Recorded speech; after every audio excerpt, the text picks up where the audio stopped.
Pretty much the quiver I'm going to use after the quarantine, and there's plenty of twin fin, there's the asymmetric of course, and Ripitup.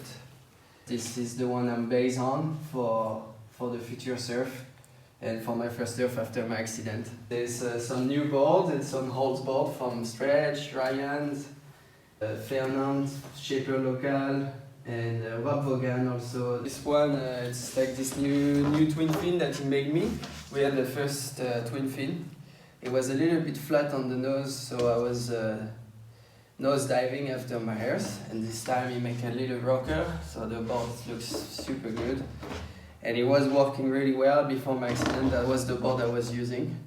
For this board, I'm using stretch fins. It's working really well on this one.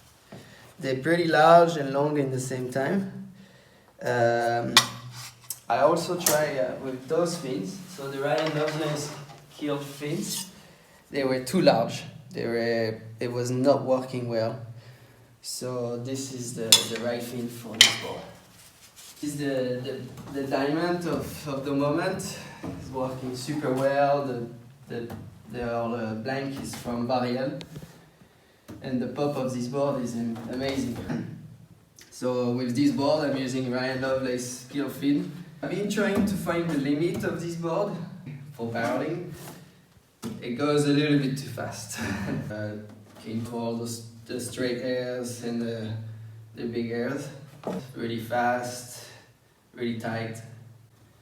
I've been using this board on a few different conditions, like in France when it was really onshore, side shore, pretty tricky, working really good. Sometimes the rail wasn't digging really well because it's pretty round, but in the air was good.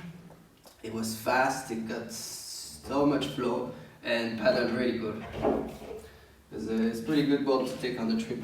I like it. Using some really random fins. There's T1 also. I never tried with the fiber one, but those are the ones working really good for this one. It's pretty basic, but for me it's working pretty well. When the wave gets a little bit bigger, this board is the one you want. I never feel that much drive on the board.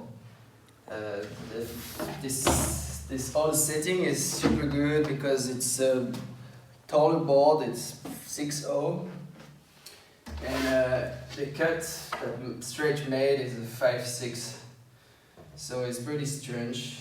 It doesn't know the volume, as you can see, is a question mark. But when it's like a little bit bigger, it's a tiny step up that's working and really good for drawing line. It's not the best for hairs, but for all the carving situation, it's perfect. A pretty crazy setup. This is a part of the quad.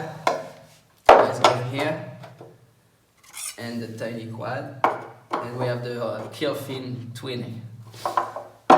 So it's pretty crazy, but it's working really well.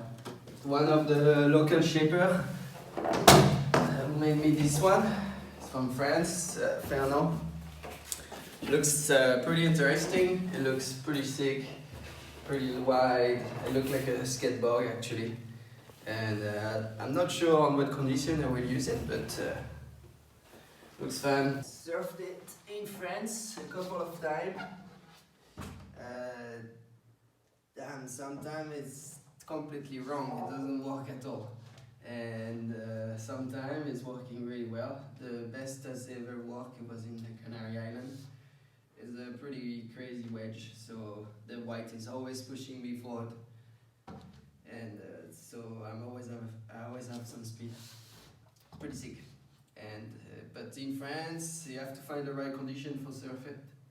Sometimes when it's a little bit too big, it doesn't work, and it has to be the perfect condition for it.